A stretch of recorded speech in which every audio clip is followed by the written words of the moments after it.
Aleluia, glória a Deus.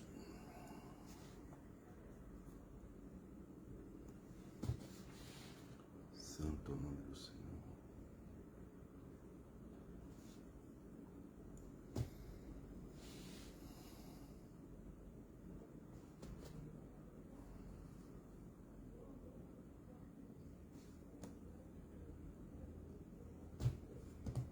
Glória a Deus. Boa noite, boa tarde, bom dia.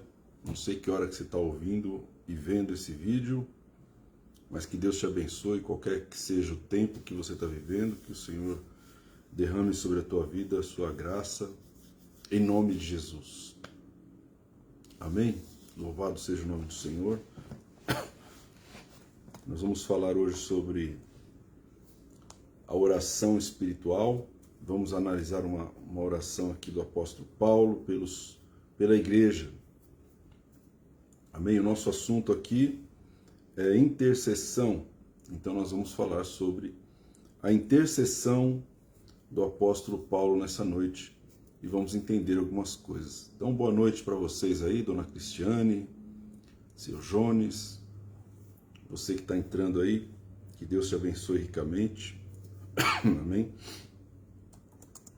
Então nós vamos meditar um pouco sobre o tipo de oração que foi feito pelo apóstolo Paulo, pela igreja de Colossos. Paulo orava pelas igrejas, tinha tempo de oração, tinha tempo de intercessão. Essa é uma característica de ministros, né, que acabam absorvendo o ministério, acabam absorvendo aí a responsabilidade do chamado e daquilo que o chamado está produzindo. São pessoas de profunda intercessão, pessoas que oram, pessoas que comparecem diante de Deus, porque eles se responsabilizam por aquilo que eles estão gerando, né? E isso é algo muito forte, porque quando alguém tem um filho, a primeira coisa que acontece, né, é que existe uma relação ali de responsabilidade sobre esse filho. O pai e a mãe que geraram a criança, eles têm que se responsabilizar por aquela criança. Na intercessão acontece a mesma coisa. Amém? Então boa noite a vocês, estão entrando aí, tem mais gente entrando, Dona Celeste, que Deus abençoe, Dona Sara, Dona Ivana, que Deus abençoe todos vocês aí, em nome de Jesus. Nós vamos orar, vamos implorar ao Senhor que venha nos ensinar, venha falar conosco, porque só Ele pode nos ensinar. Pai, nós queremos entregar esse tempo e a nossa vida nas Tuas mãos, o Teu altar. Invocamos o Teu nome nesse tempo, Senhor.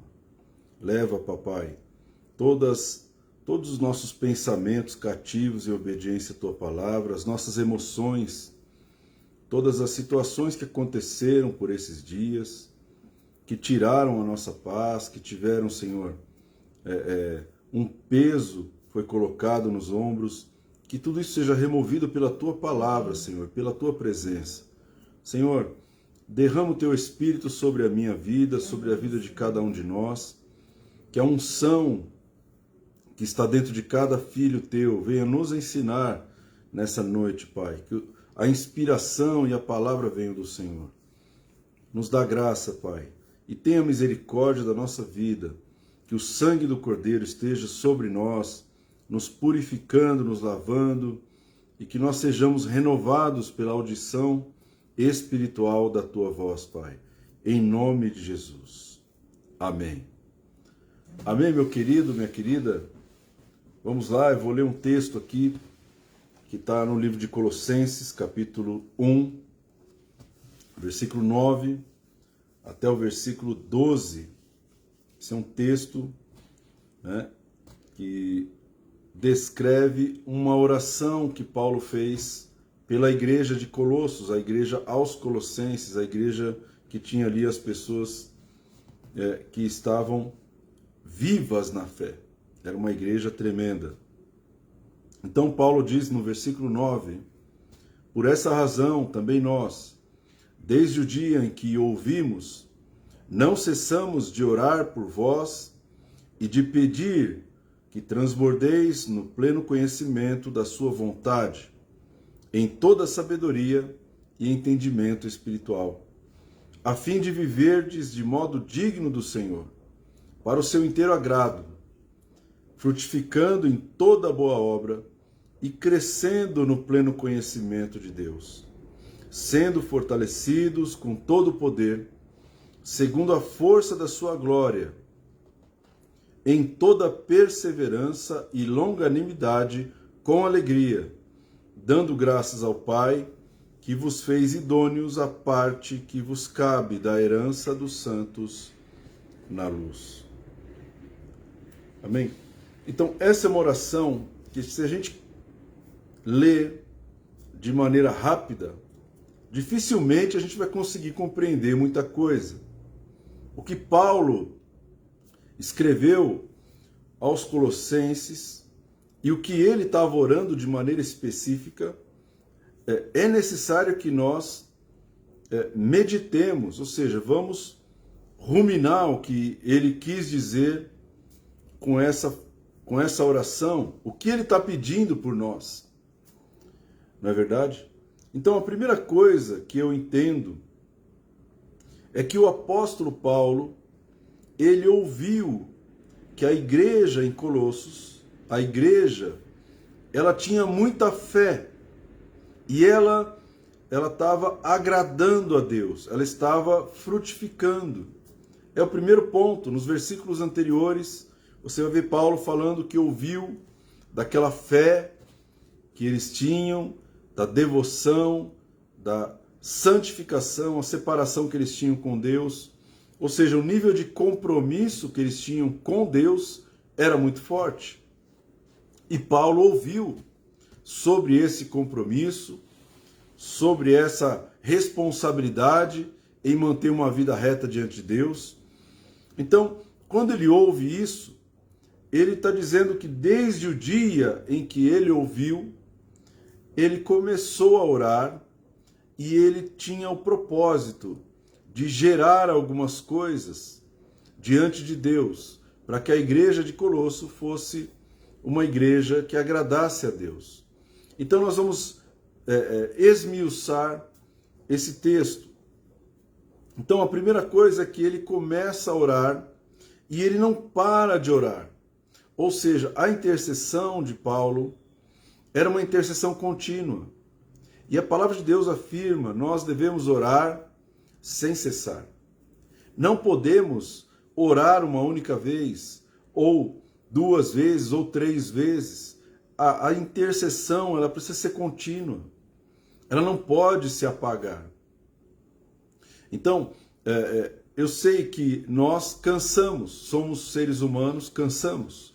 Mas, na nossa vida de devocional, ou a nossa vida diante de Deus, a maneira como nós nos relacionamos com Deus, a intercessão tem que estar presente. Essa é uma maneira diária. Não pode ser um encontro, uma visitação, um momento, quando Deus se manifesta, quando a palavra de Deus vem no coração, quando a gente tem uma experiência sobrenatural com Deus. Isso não pode acontecer dessa maneira. Esses momentos, eles têm o seu propósito, mas a intercessão, ela precisa ter uma continuidade. Por isso Paulo fala, olha, não cessamos de orar por vós. E aí ele fala que ele pede algumas coisas. E eu listei 8 coisas que Paulo pediu para que Deus concedesse para a igreja em Colossos. 8 pontos, bem rapidamente. A primeira coisa que ele fala, que transbordeis do pleno conhecimento da sua vontade, em toda sabedoria e entendimento espiritual. Então a primeira coisa que Paulo pede para Deus é que Deus entregue para a igreja o pleno conhecimento da vontade de Deus. E eu entendo, meu querido, quando alguém fala, olha Deus, entrega o pleno conhecimento da vontade de Deus, significa que a igreja corre o risco de ter um conhecimento da vontade de Deus parcial. Eu posso saber o que Deus quer de maneira parcial. Eu posso saber o que Deus quer em partes. Mas o pleno conhecimento depende de que Deus derrame sobre a minha vida o que Ele quer na sua totalidade. Amém? Você já percebeu que muitas pessoas, elas têm um conhecimento parcial da vontade de Deus. E elas saem correndo com esse conhecimento. Pessoas que acabam baseando a sua vida num conhecimento parcial daquilo que Deus quer, da vontade de Deus, de quem é Deus. Deus quer ser conhecido de maneira plena e não de maneira parcial. Deus não quer que você conheça Ele de maneira em partes. Teve uma vez que um chefe meu, a gente estava conversando sobre Deus, e ele falava assim, olha, não, Deus é um grande elefante dentro de um quarto. Um elefante, né? Eu falei, puxa, mas como assim Deus é um elefante dentro de um quarto? Pois é, cada um entra no quarto, com uma venda nos olhos, os olhos tampados, e aí ele tem uma experiência diferente, cada um tem uma experiência diferente com Deus. Então, para alguns, Deus é uma tromba, é a tromba do elefante, é assim que eles enxergam a Deus. Para outros, Deus é uma orelha grande, gigante, é assim que eles enxergam a Deus. Para outros, Deus é uma perna, é uma coluna, que é a perna do elefante. Aí eu falei para ele, olha, não é assim que Deus faz. Deus não se coloca numa posição dessa, e Ele também não te coloca numa situação dessa, de maneira alguma. Quando Deus ele tem um encontro com o homem, Ele tira a venda dos olhos do homem, para que ele se revele de maneira plena, de maneira inteira. Deus não quer ser conhecido em partes, meu querido.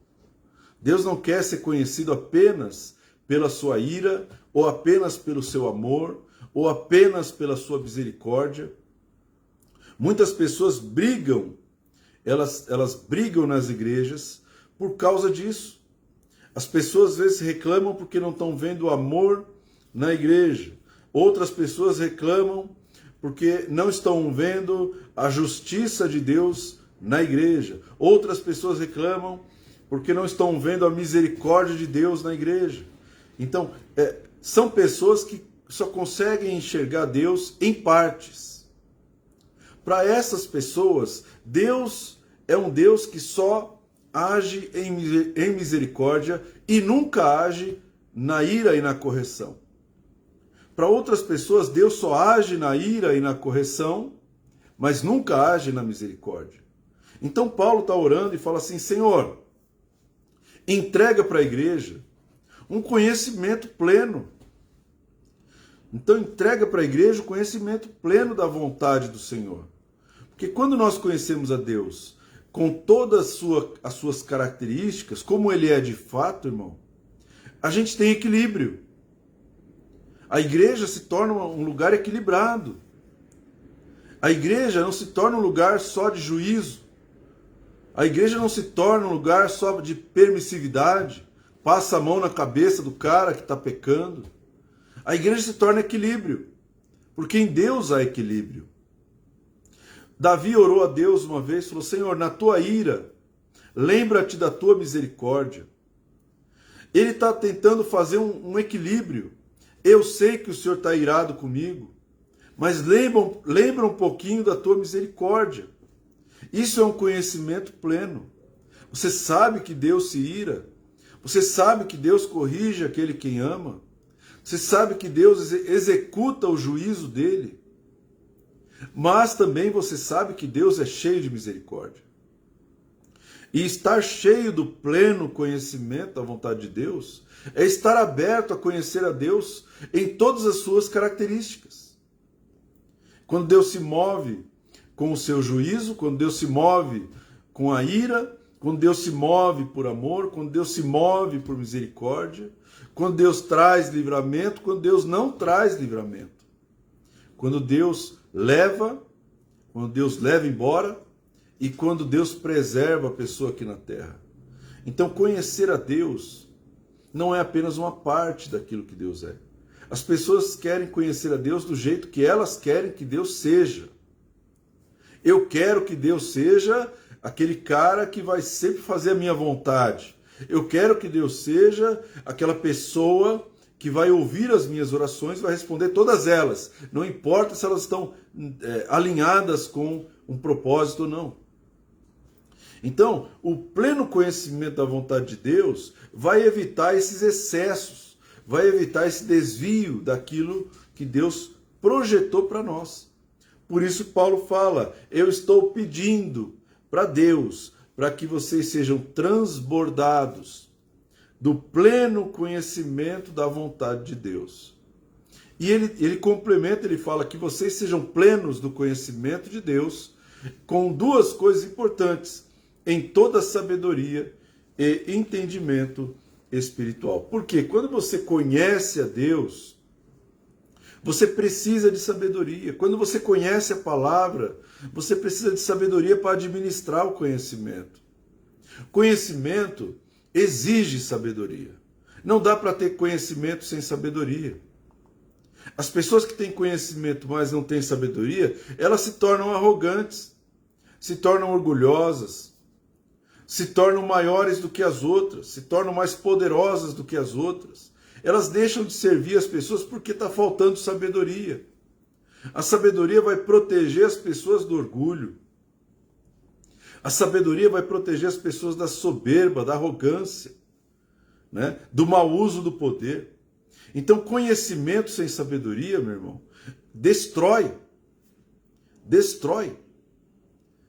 Tinha um ser no céu, que era o próprio Lúcifer. Ele tinha sabedoria, tinha conhecimento, mas de repente o pecado entrou e ele acabou destruindo o relacionamento dos anjos com Deus.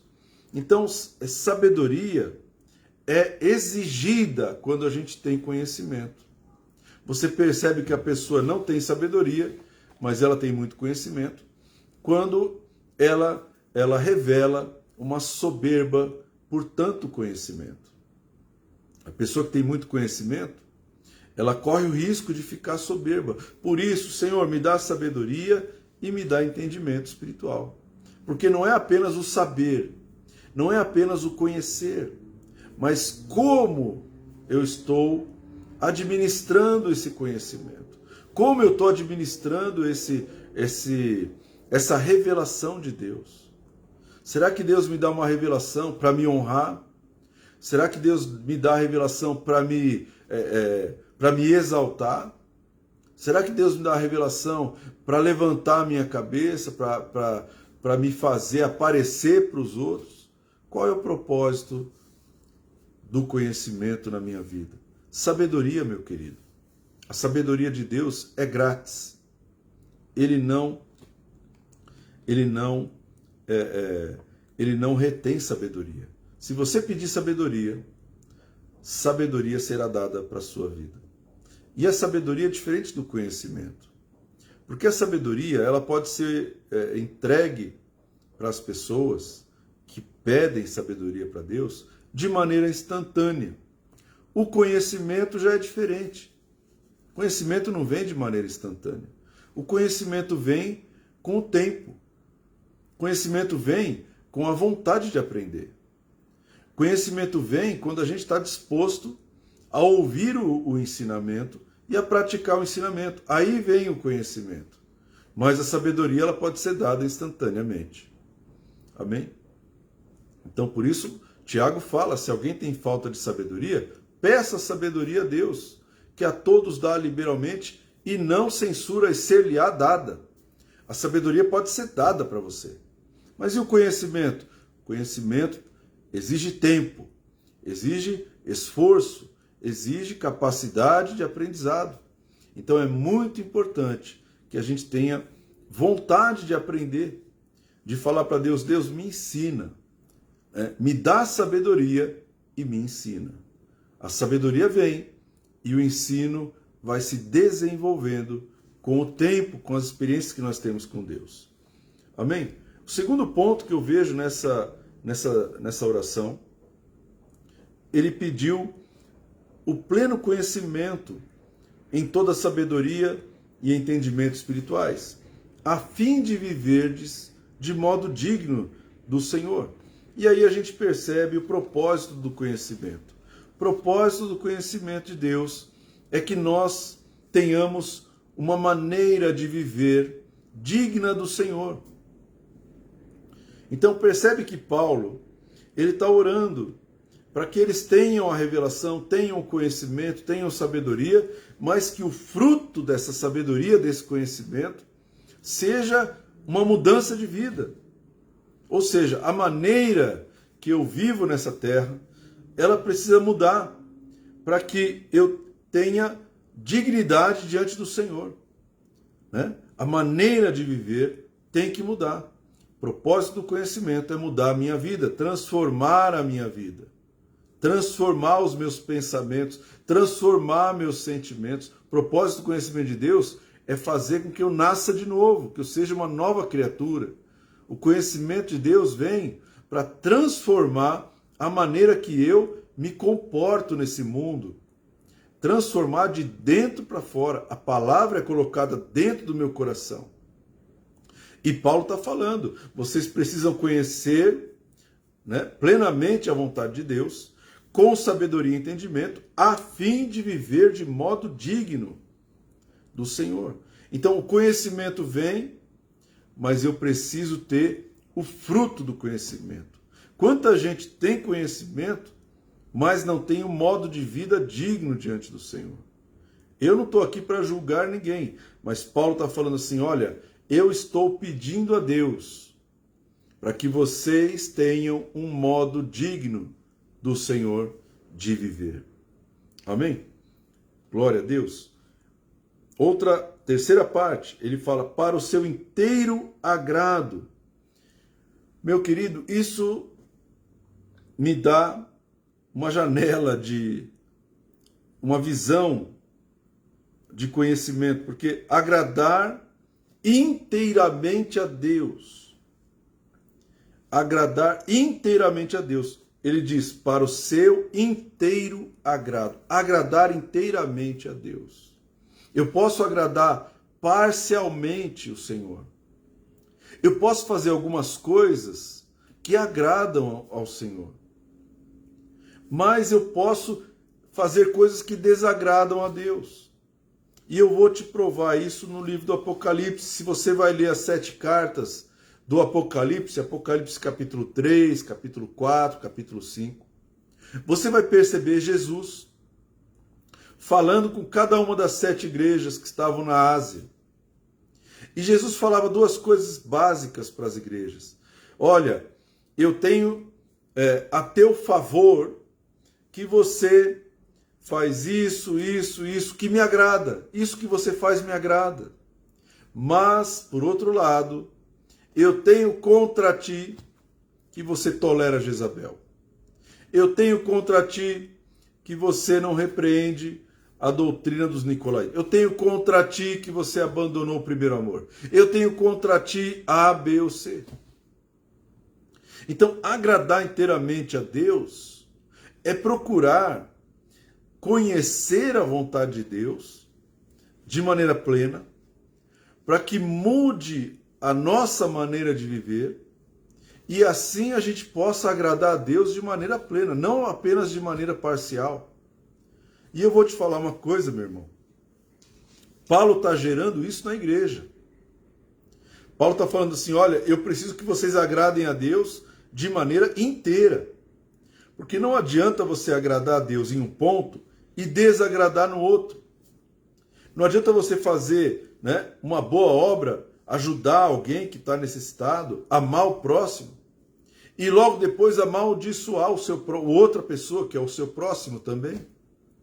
Então você agrada a Deus de um lado e desagrada a Deus do outro.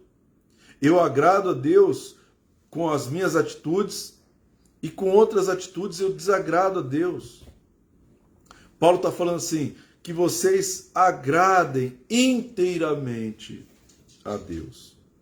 E outra questão nesse ponto de agradar a Deus inteiramente, é que tem uma hora, meu irmão, na vida cristã, que nós temos que escolher entre agradar a Deus ou agradar a mim mesmo. Tem horas que a gente vai precisar decidir se eu vou precisar agradar a minha vontade e não agradar a vontade de Deus. Tem uma hora que eu vou ter que decidir entre agradar o que os outros querem que eu faça, entre agradar os homens ou agradar a Deus. Vai ter momentos na nossa vida que nós vamos precisar decidir, né? São momentos em que você vai estar diante de uma escolha. Escolher entre fazer o que Deus quer e fazer o que o homem quer. Todos nós passamos por isso. O homem quer que você faça A e Deus quer que você faça B. Você vai ter que escolher. Então Paulo está falando assim, que vocês agradem inteiramente a Deus. Amém. Paulo não está falando que vocês agradem inteiramente a mim mesmo. Paulo não está orando para que a igreja agrade Paulo. Paulo está falando que a igreja agrade a Deus inteiramente, não parcialmente. É uma oração poderosa essa. O item 4, ele fala frutificando em toda boa obra. Paulo está pedindo para Deus para que a igreja se torne frutífera. Paulo está pedindo para Deus, Senhor, os frutos precisam aparecer. Os frutos precisam aparecer na igreja. Então, a intercessão de Paulo para a igreja em Colossos era para que a igreja frutificasse, para que a igreja desse bons frutos, para que a igreja fizesse boas obras e não fizesse obra morta. Tem um termo que Paulo usa em outros textos, obra morta. O que é obra morta? Obra morta, irmão, é uma obra que não gera vida. É um esforço que eu faço para executar uma tarefa e que no final dessa tarefa você não conseguiu discipular ninguém, você não conseguiu transmitir a graça de Deus para alguém, não conseguiu transmitir o conhecimento de Deus. Deus não foi glorificado, isso é obra morta, né? Até o livro dos Hebreus tem um termo que fala arrependimento das obras mortas. Tem obras que são mortas. E aí essas obras, elas não servem para Deus. Elas não são frutos para Deus. Amém? E nós temos que discernir as boas obras das obras mortas. Ah, pastor, mas uma obra morta é fácil de distinguir. Não é fácil, meu irmão. Não é fácil. Se fosse fácil, né, a gente não cairia tantas vezes no mesmo buraco de fazer um esforço para fazer uma tarefa e no final essa tarefa não produziu absolutamente nada no reino espiritual. Só produziu confusão, cansaço e só deu desgaste, só produziu peso. E isso é obra morta, que produz morte, que não produz vida. Então ele fala, vocês precisam frutificar em toda boa obra. Eu estou pedindo a Deus para que vocês deem frutos. Paulo não está pedindo a Deus para que a igreja seja rica. Paulo não está pedindo a Deus para que a igreja ela apareça os dons do Espírito Santo. Paulo não está pedindo a Deus para que Deus entregue o poder sobrenatural do Espírito. Não, Paulo está pedindo a Deus fruto. Simples assim. Deus, entrega para a igreja frutos. Que a igreja se torne frutífera. O que é dar frutos? Os frutos do Espírito. O fruto do Espírito é conhecido. Amor, alegria, paz, benignidade, bondade, mansidão, longanimidade, domínio próprio, temperança. São frutos. Pode não dar muito ibope, pode não dar muito like, pode não fazer muito sucesso, irmão. Aqui na terra pode não ter muita expressão, pode não aparecer muito, mas no céu aparece. No céu aparecem os frutos, muito mais do que os dons. Por isso Paulo fala assim, Senhor, que a igreja seja frutífera. Paulo não ora, Senhor, que a igreja receba uma unção profética. Pai, que a igreja receba uma unção apostólica, uma unção mestral, uma unção evangelística. Ele não está falando de dons. Pai, que a igreja receba uma unção de milagres. Não. Ele está falando, Pai, que a igreja se torne frutífera em toda boa obra. Que os dons, eles sejam consequência de qualquer outra coisa, mas a minha intercessão é pelo fruto. Então, a oração de Paulo para o Colosso, irmão, ela nos ensina hoje que muitas intercessões que nós fazemos, elas estão na contramão daquilo que Deus quer. Deus quer frutos. O próprio Jesus falou assim, que tinha um cidadão, que é o próprio Deus, uma parábola, ele contou uma parábola, que tinha uma figueira.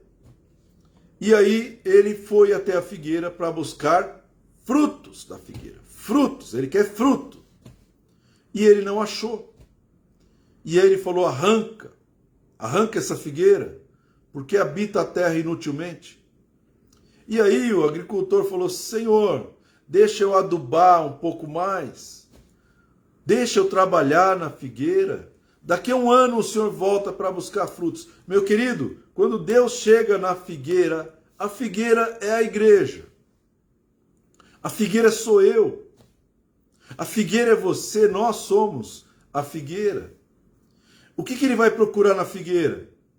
Ele vai procurar sucesso, ele vai procurar expressão, na internet, reconhecimento dos homens. Ele vai procurar o quê? Um nome que está reconhecido no Brasil inteiro? Não. Quando Deus chega na igreja, ele quer ver fruto, irmão. Porque a igreja é uma árvore. É uma árvore. Você é uma árvore plantada junto a ribeiro. E a Bíblia fala que a árvore dá fruto. Jesus falou assim, não pode a árvore ruim dar bons frutos, nem a árvore boa dar maus frutos, mas a árvore boa dá bons frutos. Tudo que Jesus ensinou aponta para a frutificação. E é pelo fruto que você é reconhecido. É pelo fruto que a igreja é reconhecida. É pelo amor, é pela alegria, é pela paz, pela longanimidade, pela perseverança, pela bondade. É por isso que a igreja é conhecida. Paulo está falando, Senhor, que a igreja seja frutífera, que a igreja seja uma igreja que gera amor, que gera paz, que gera alegria, que gera bondade, que gera mansidão, domínio próprio, que a igreja seja frutífera. Paulo não está falando, Senhor, realiza milagres para que todos conheçam. O próprio Senhor Jesus, orando por nós, em João 17, ele fala, Senhor, que eles sejam um. Para que todos saibam, para que todos reconheçam que eu estou neles e que eles estão em mim. O reconhecimento da igreja vem pelo fruto, irmão. Não vem pelo dom. E isso é um paradigma, isso é um tabu na igreja. Amém. As pessoas acham que a igreja será reconhecida pelo milagre. Vai ser reconhecida pelo poder. Meu irmão, tem muito lugar onde você vai encontrar poder. Você vai encontrar poder no meio dos feiticeiros, no meio do espiritismo. Você vai encontrar poder até no catolicismo. Você vai encontrar poder em tudo quanto é lugar, nos centros de Umbanda. Você vai encontrar poder em tudo quanto é lugar, irmão. Mas fruto não. Fruto você só encontra na igreja. Muitas pessoas são arrastadas pelo poder e elas nunca frutificam. Nunca dão um fruto. Não aprendem a amar. Não aprendem a gerar paz. Tudo que elas fazem gera confusão. Não tem paciência com o próximo. Não tem misericórdia com o próximo. Não tem longanimidade em casa. Não tem domínio próprio. Não consegue se controlar. Então, o fruto, irmão, é o alvo. não é o dom. O dom é do Espírito.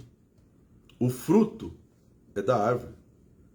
Os dons espirituais pertencem ao Espírito Santo. E o Espírito Santo vai operar os dons do jeito que ele quer, quando ele quer e com quem ele quer. Agora, quando nós buscamos frutificar, irmão, nós estamos falando a linguagem de Deus. Nós estamos no centro do caminho do Senhor. Jesus veio e enviou o seu Espírito para transformar a nossa vida. Foi isso que ele veio fazer. Arrependimento é a transformação de uma árvore ruim em uma árvore muito boa. É a transformação de um fruto ruim em um fruto bom. A gente podia até pregar aqui agora sobre Zaqueu.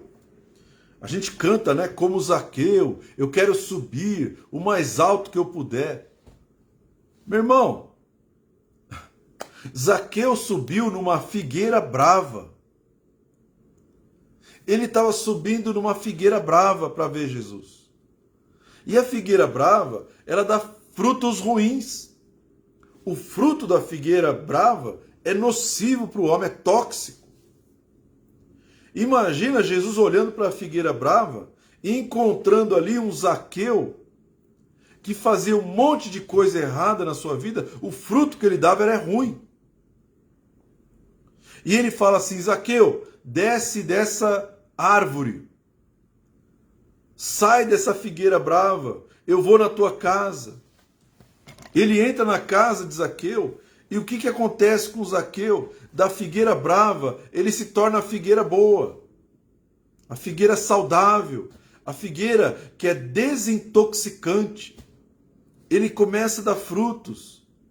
Zaqueu fala assim: se de alguém tenho fraudado alguma coisa, eu restituo 4 vezes mais. Isso é fruto, irmão. Isso é o que acontece quando Jesus entra na casa de Zaqueu.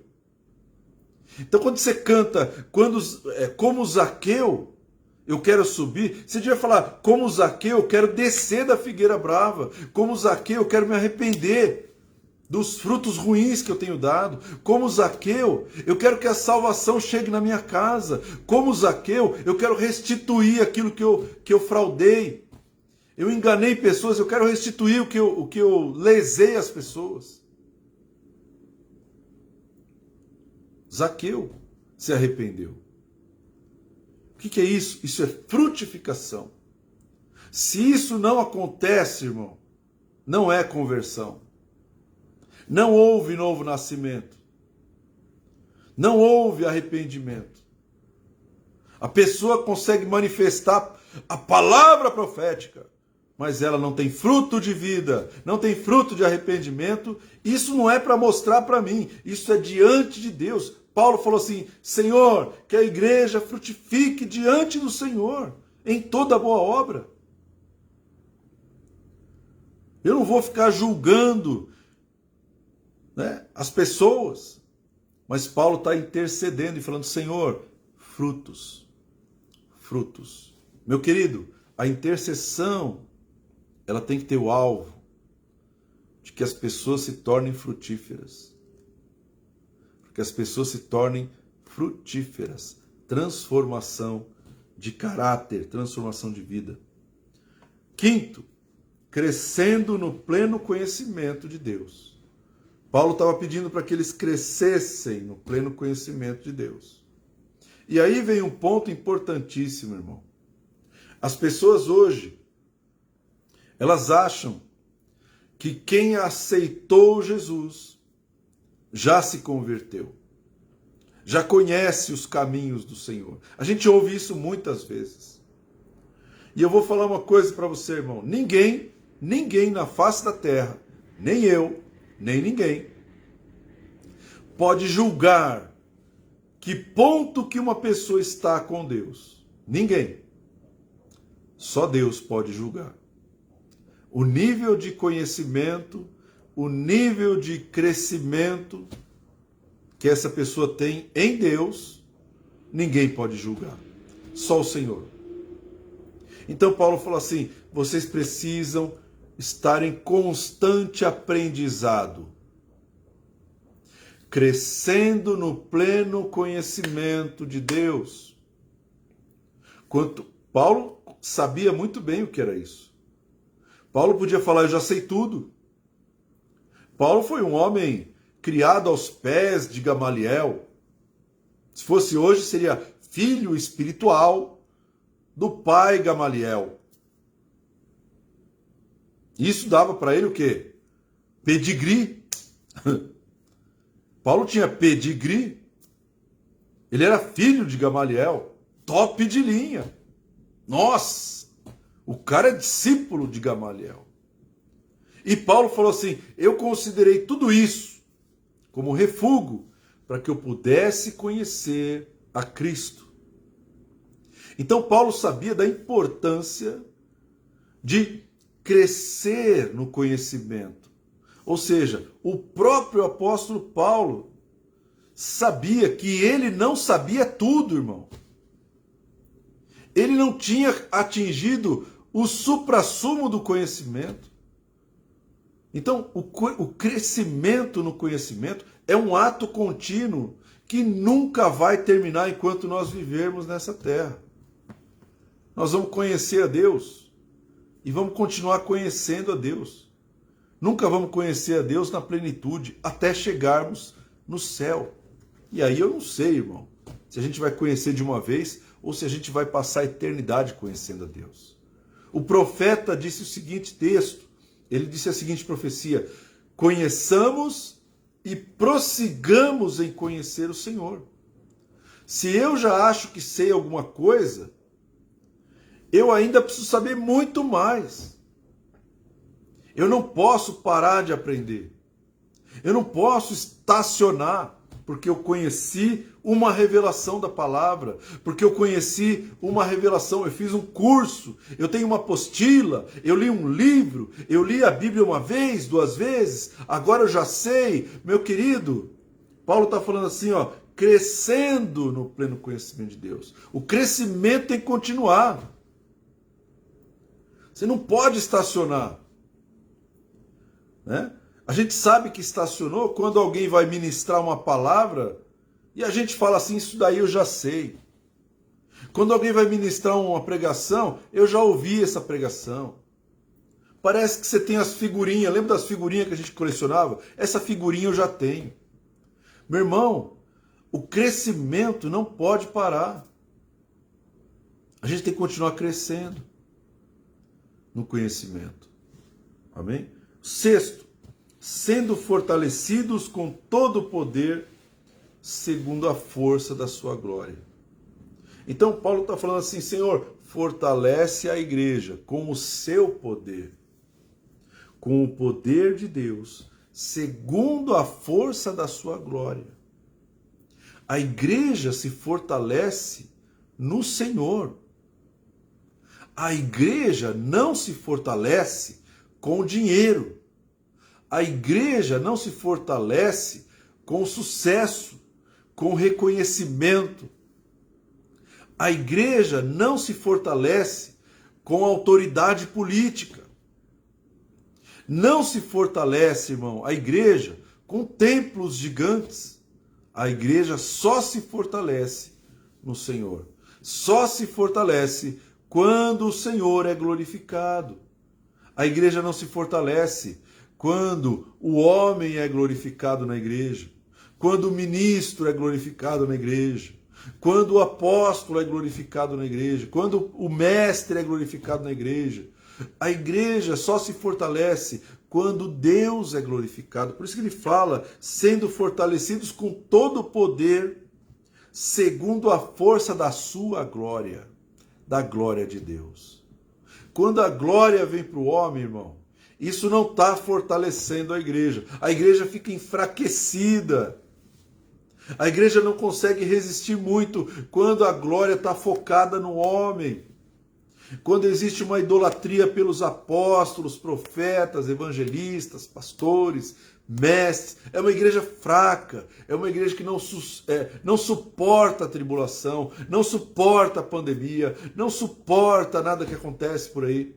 É uma igreja enfraquecida. Paulo está orando e fala: Senhor, fortalece a tua igreja segundo a força da sua glória, Senhor. Fortalece a igreja segundo a força da sua glória. Então, a igreja nunca vai ser fortalecida enquanto estiver idolatrando os seus ministros, os seus pastores. Nunca será fortalecida. Porque a força vem da glória de Deus. Quando a igreja glorifica a Deus, quando a igreja adora só a Deus, não divide a glória de Deus, aí a igreja é fortalecida. Então Paulo está orando: Senhor, fortalece a tua igreja. 7. Em toda perseverança e longanimidade. Então Paulo ouviu que a igreja em Colossos tinha uma fé sobrenatural, tinha um compromisso com Deus. Ele ouviu que a igreja em Colossos tinha obras que agradavam a Deus. E ele começa a orar para que a igreja perseverasse e que tivesse um longo ânimo. Paulo está gerando perseverança na igreja. Muitas igrejas elas vivem de eventos. Evento, passou. Olha o evento aí, gente, passou o evento. Olha outro evento aí, gente, passou o evento. Isso não é perseverar. Perseverar é quando você tem uma frutificação constante. Isso é perseverança. Você começa a frutificar e você persevera na frutificação. Você persevera nas boas obras. Você persevera na vida com Deus. Persevera na oração. Persevera em amar o próximo. Quando você persevera, aí sim você está cumprindo aquilo que Paulo está falando. Agora a igreja, quando ela acaba o evento, ela começa a declinar. A grande maioria é assim. Então, é necessário ter o evento para quê? Para dar um gás na igreja. Aleluia. E dá um gás mesmo, irmão. Faz a igreja lembrar um pouquinho do que ela é.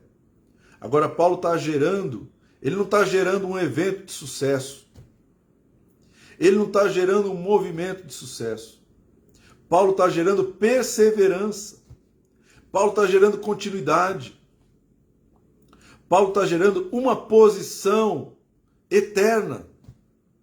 Que vocês continuem crendo, que vocês continuem amando, que vocês continuem em mansidão, que vocês continuem em domínio próprio, que vocês continuem na alegria e na paz, que vocês perseverem na palavra. É isso que é isso que Paulo está gerando, irmão.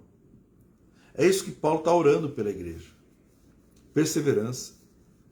Porque senão a igreja esfria, esquenta. Esquenta, esfria. Depois neva. E depois cai o fogo, depois cai a água. Depois cai o fogo, depois cai a neve. E a igreja fica vivendo de montanha-russa, irmão. Esse não é o desenho de Deus. O desenho de Deus é que você cresça continuamente, que eu cresça continuamente e que eu persevere nos fundamentos que Deus coloca na nossa vida. Amém? O último ponto, para terminar a oração: com alegria, dando graças ao Pai, que nos fez idôneo a parte que nos cabe da herança dos santos da luz.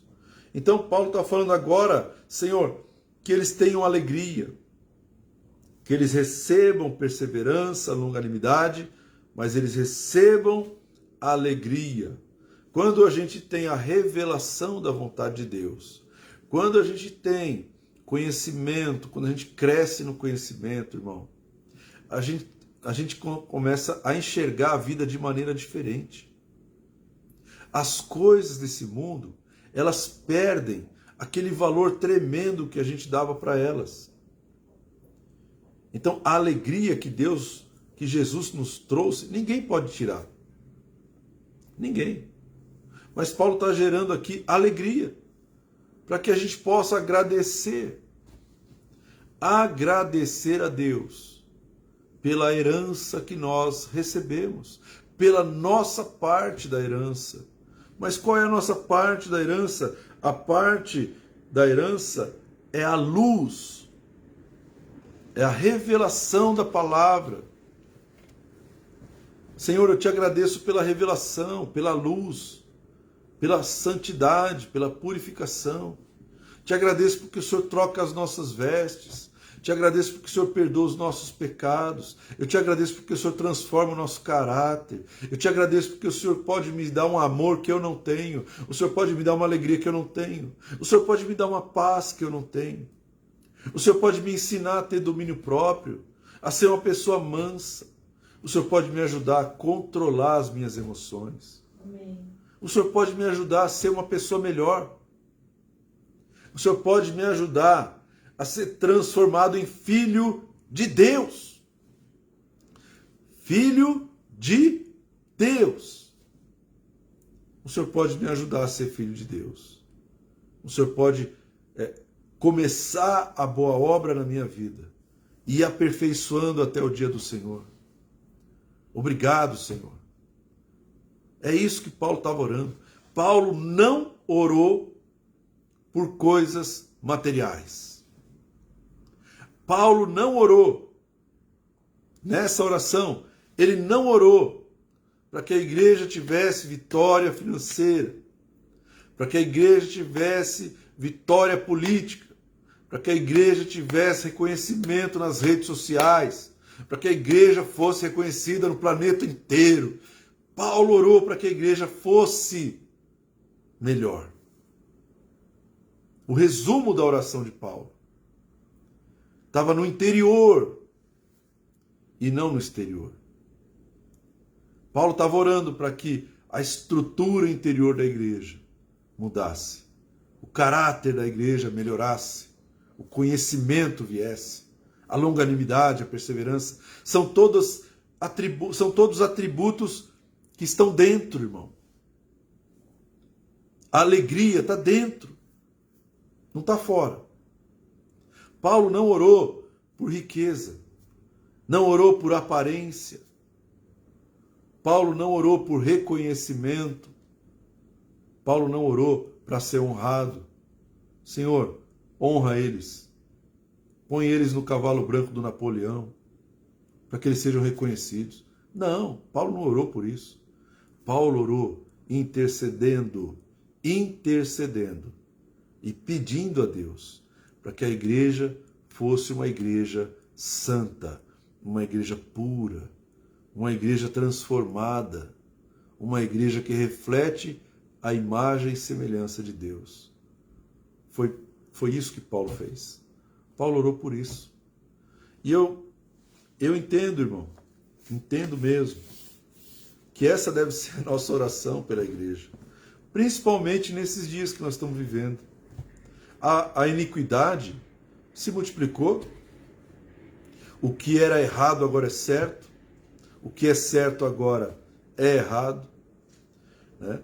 Então, nós precisamos interceder para que a igreja, que somos nós mesmos, nós sejamos transformados na igreja do Senhor Jesus, que reflete a imagem e semelhança de Deus, que mostra quem Deus é, pelos nossos atributos interiores, e não pela religiosidade exterior, não pela aparência, não pela máscara, não pela eloquência.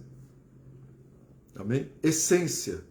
Paulo orou pela essência, não orou pela aparência, orou pela essência. Deus é bom. Então, que essa oração tenha nos ensinado, né? Porque às vezes nós oramos porque estamos precisando de tantas coisas, né? Você percebe, por exemplo, né? Marta e Maria. A Marta estava ocupada com tantas coisas e Maria estava ali parada aos pés do Senhor Jesus. E Jesus falou assim: Marta, você está ocupada com tantas coisas e nenhuma delas é necessária. Maria escolheu a boa parte. E essa boa parte não será tirada dela. Né?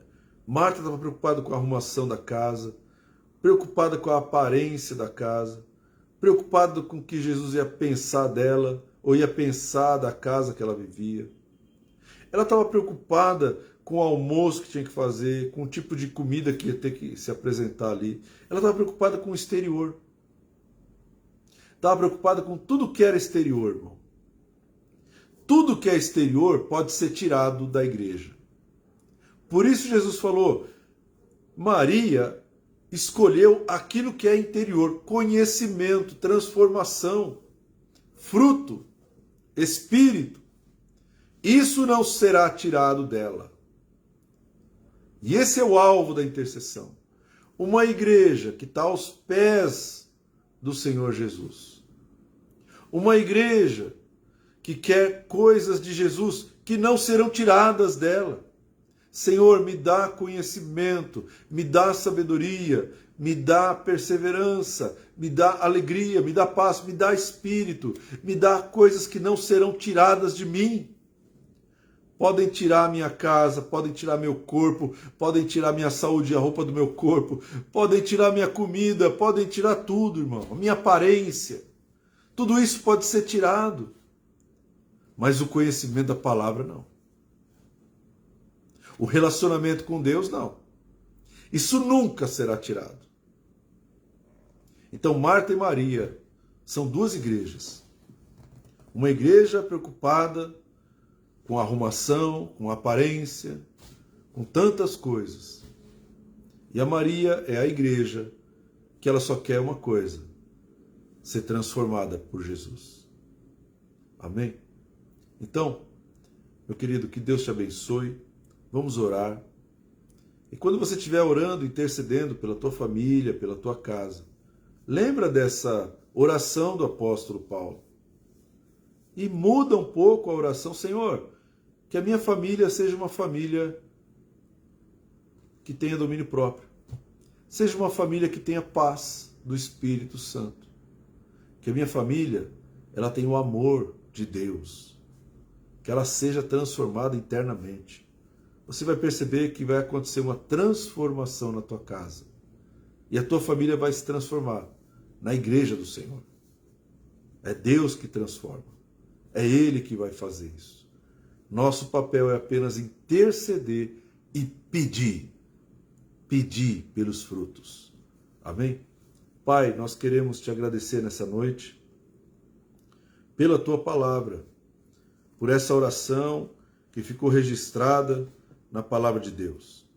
Eu te agradeço, Pai, porque isso me ensina muitas coisas e pode também corrigir as minhas intercessões e orações. Isso me ajuda, Senhor, a orar de maneira correta e não de maneira errada. A orar de uma maneira que vai gerar aquilo que está no teu coração e não aquilo que está no meu coração. Pai, nós te agradecemos. Imploramos, Pai, que nós sejamos cheios do teu pleno conhecimento, o pleno conhecimento da sua vontade. Derrama sabedoria sobre cada um de nós e nos faz pessoas melhores, nos faz pessoas que frutificam, Senhor, para a glória do teu nome. Em nome de Jesus. Amém. Amém, meu querido, minha querida. Que Deus te abençoe ricamente, que Deus te guarde, que Deus tenha misericórdia da sua vida, da sua casa, que Ele tenha as portas abertas sobre a tua vida. Amém? Mas principalmente, que o teu coração seja cheio da presença de Deus. Que você consiga ouvir a sua voz, que você consiga seguir as suas direções, que você seja guiado pelo Espírito Santo. Deus te abençoe e até a próxima, em nome de Jesus.